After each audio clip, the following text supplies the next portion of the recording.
Welcome to the Huntington Way Show, where we help parents navigate the educational maze. I'm your host, Yvonne Strachan, author and founder of InspirationalHomeschooling.com. I'm speaking with Carolyn Martin, and she is the Director of Government or Relations with the Christian Home Educators of Colorado. And we are discussing the potential effects of legislation on parental rights, religious freedoms, and homeschooling. You're listening on Power Talk 1040 AM, 98.5 FM, and 95.7 FM. Please like and subscribe to Power Talk 1040 on YouTube. Welcome to the show, Carolyn. Thanks for having me, Yvonne. Oh, thank you so much for being here. You have so much great information to share that will help homeschool families far and wide. So I'm curious, and I'm sure that the audience is curious too, that what guided your passion to lead the effort to protect homeschool freedoms, parental rights, and religious liberty? Well, I believe that America is a very unique country, right? I mean, we are founded on the God-given unalienable rights that He gave us. So it's securing those rights. And when I started homeschooling, I started in New York State, which is the most regulated state in America for homeschooling. So when you are in living in that environment, you most certainly get involved with legislative stuff because you want to make sure that you can continue to homeschool. So when I moved here to Colorado in 2004, I was like, where's everybody? Why isn't anybody?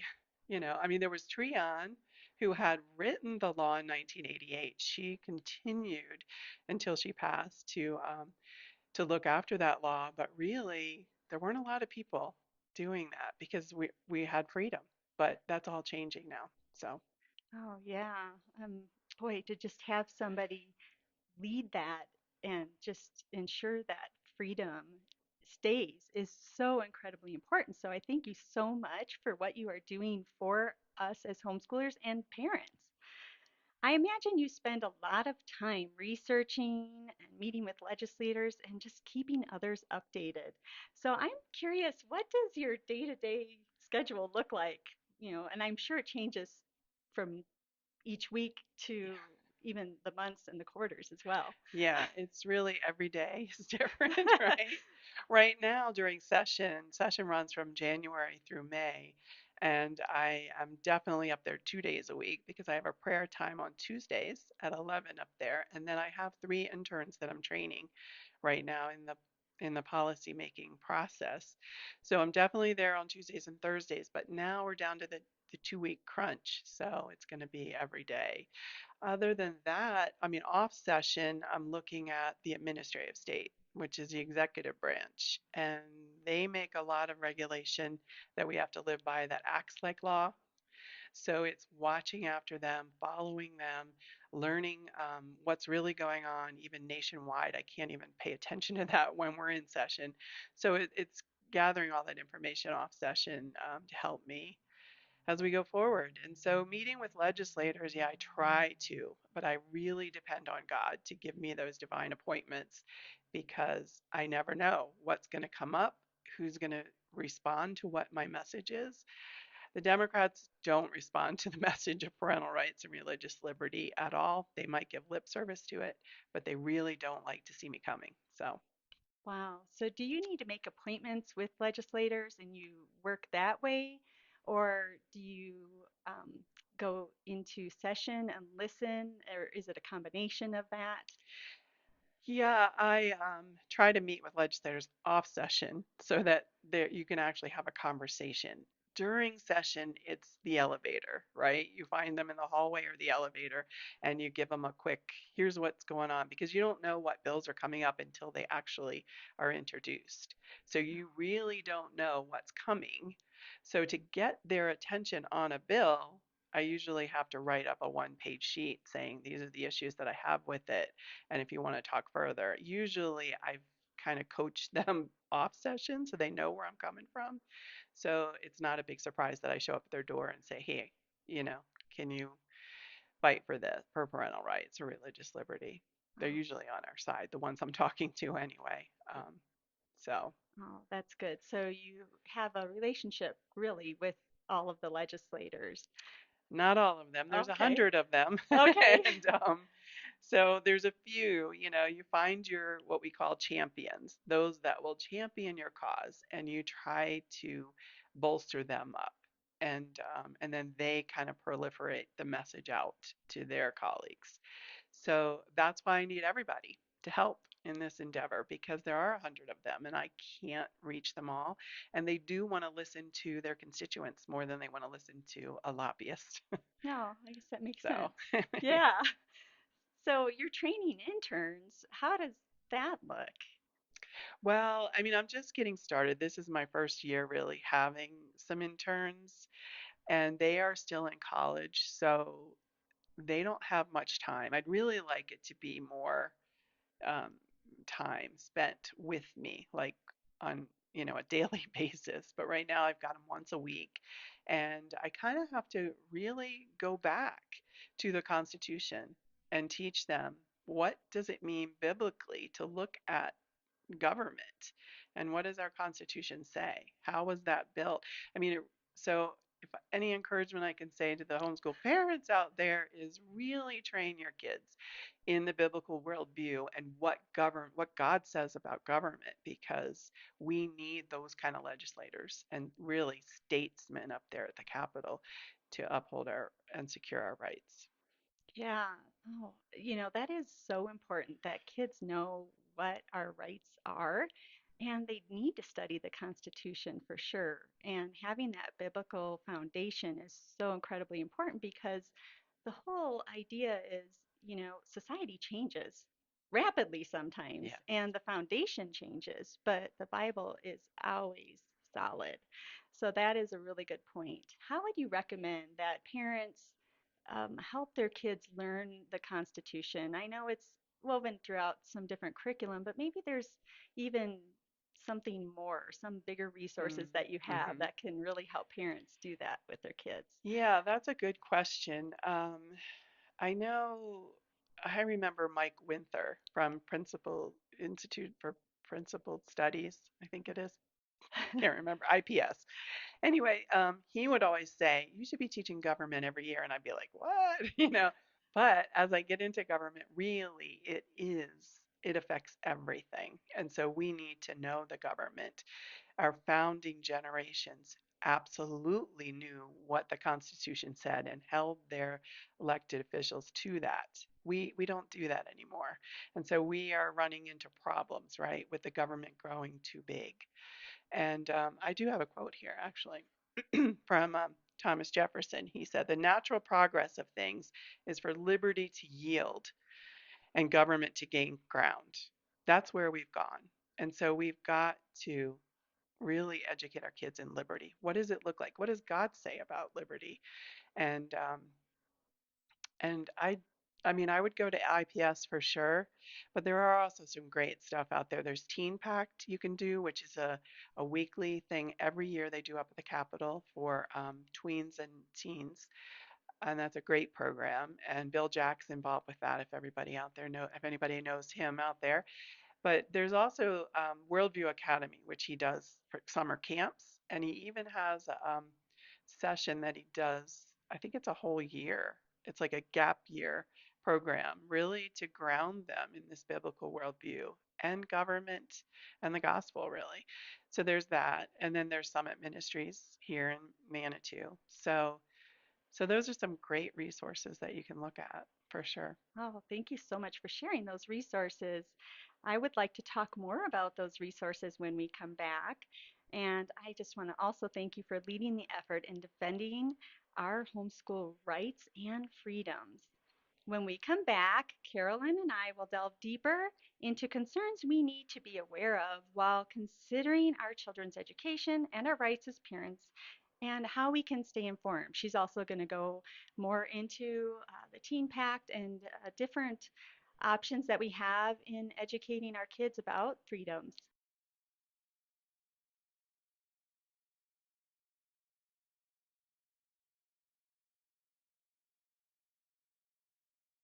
Welcome back to the Huntington Way Show. You're listening on Power Talk 1040 AM, 98.5 FM, and 95.7 FM. Please like and subscribe to Power Talk 1040 on YouTube. I'm here with Carolyn Martin, and she is the CHEC Director of Government Relations. And we are talking about issues concerning children's education and our rights as parents.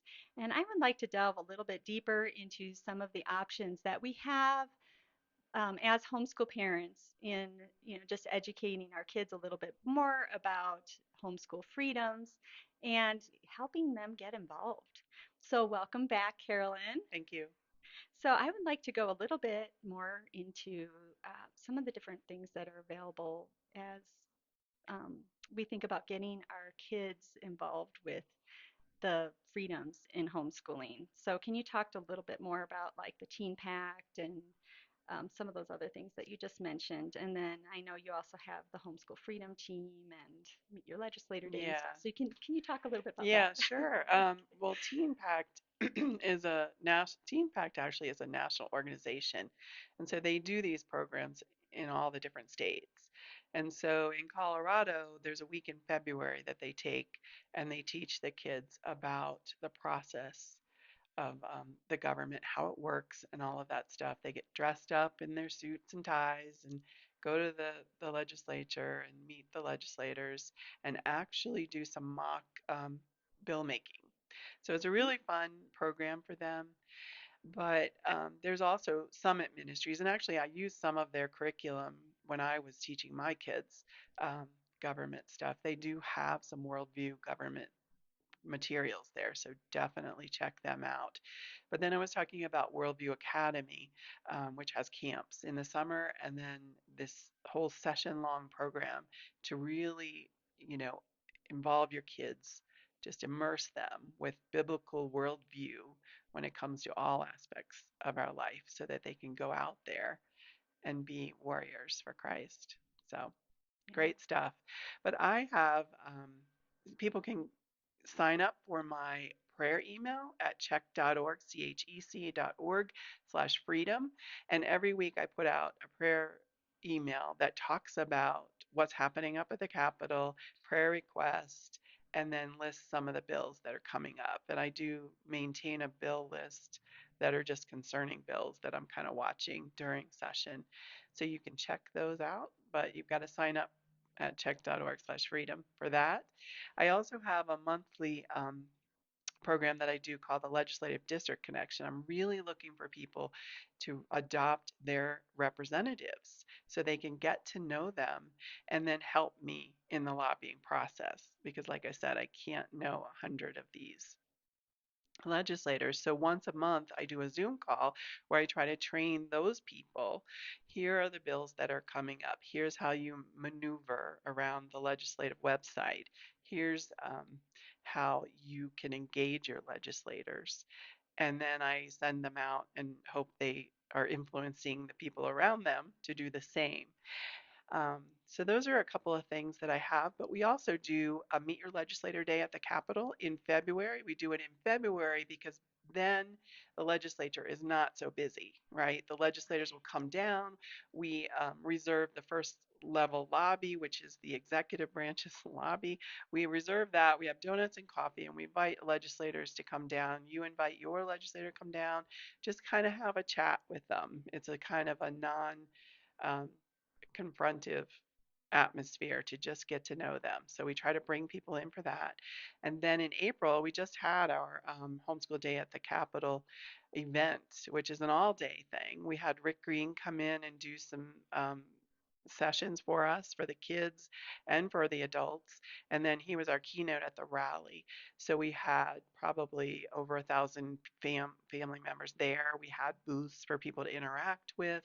The Capitol was full of homeschoolers, and that's what we love to see so that we can tell the legislators, hey, we care about our freedom and we're going to keep watch over this. And so that has really shown us favor with them. God has really blessed us in that way. And we've been doing it over 30 years. So we want to continue to do that. We want to grow that. Even if you went 1 year, come the next year because we need your numbers to just show them we are growing and we're here and we're not going away. Yeah, that has a great impact, I'm sure, on legislators, just seeing the passion behind homeschooling and the passion behind keeping that an option Absolutely. for Yeah. us. Yeah. Yeah, and there are some that support us, and so we just want to encourage them. It's been a really rough session, and Mm. so it has been for 4 years, 5 years now. So to encourage them is just um, balm to their soul. So, how might homeschool parents encourage the legislators? Well, you can go there, and I know this one legislator, she's very emotional legislator, and I just continue to encourage her, sending her notes, Mm. cards, so you can send it there to them, sending emails, text, phone calls, those kind of things. Once you get to know the legislator, it's easier to encourage them. Or, they like home baked goods too. Oh, Just saying. well, that's good. Those are all good things to know, Yeah. for sure. Oh, I'm going to circle back around to when you were talking about people being able to get on a Zoom call with you and learn a little bit more. How would they connect with you to, be part of Yeah, that's a good question because I didn't say. that? You can just go to chec.org, chec.org/LDC for Legislative District Connection and sign up there, and you'll get on my list, and I'll send you an email with the Zoom link. Great. So, yeah, Oh, easy. you do so much to connect homeschooling with legislation and, really keep us updated. So I'm just so thankful for that. And so now I'm just kind of thinking, people don't always know what is going on out there, what kind of attacks are being executed on parental rights and religious freedoms and homeschooling. And so, can you just kind of do a little bit of an overview of what attacks that you see most often? Yeah, parental rights, like I said earlier, they do give lip service to that. Oh, yeah, we like parents, but really, they don't necessarily like parents over children. In other words, they don't acknowledge the authority that God has given to the family and the jurisdiction. They really believe that children have their own rights above and beyond parents. And so we saw that this year with House Bill 23-1003, which was the school mental health assessments. They wanted the children to have these mental health assessments in the school, and then they could decide whether they took the assessment at all. Even if the parents opted them out of the assessment, the child could opt them in. This is the power they want to give children over parents. Not only that is they wouldn't be notified if there were any problems with it. I'm still dealing with this bill because they keep amending it, but it keeps building more confusion into the bill to know whether parents would actually be notified if their child was suicidal. I think it's very crucial that be notified to a parent with a child living in their home. So I'm still working on that. But when they were on the House floor debating this issue, one of the legislators said parents are barriers to their children's well being. That is Wow. exactly what they think. And for homeschoolers, we actually, if you look at the Child Protective Service, they actually think homeschooling is a risk factor for abuse and neglect. So that attitude permeates throughout the executive branch, the legislative branch, the judicial branch. We have a real problem as far as that goes. So for them to think that we're barriers, you can see what the attitude of that is. And it goes through all things. A new bill just came up, and yeah, they're all really bad against parents. So Yeah. I'm trying to do this to fight against it, but Yeah. it's an uphill battle. Well, this is a concern that all parents should have is that, legislation is basically trying to cut out parents' authority in their own children's lives when the Bible says that we are the authority in children's lives. And we are an important part in raising them and educating them and making those decisions. We are their supporters and we can be the biggest help to our children. So that is very concerning. So when we come back, we will talk more about that. Thank you for bringing up that point, Carolyn. This is Sure. Yvonne Strachan, your host on the Huntington Way Show, and you are listening to Carolyn and myself talk about legislation and parental rights in homeschooling.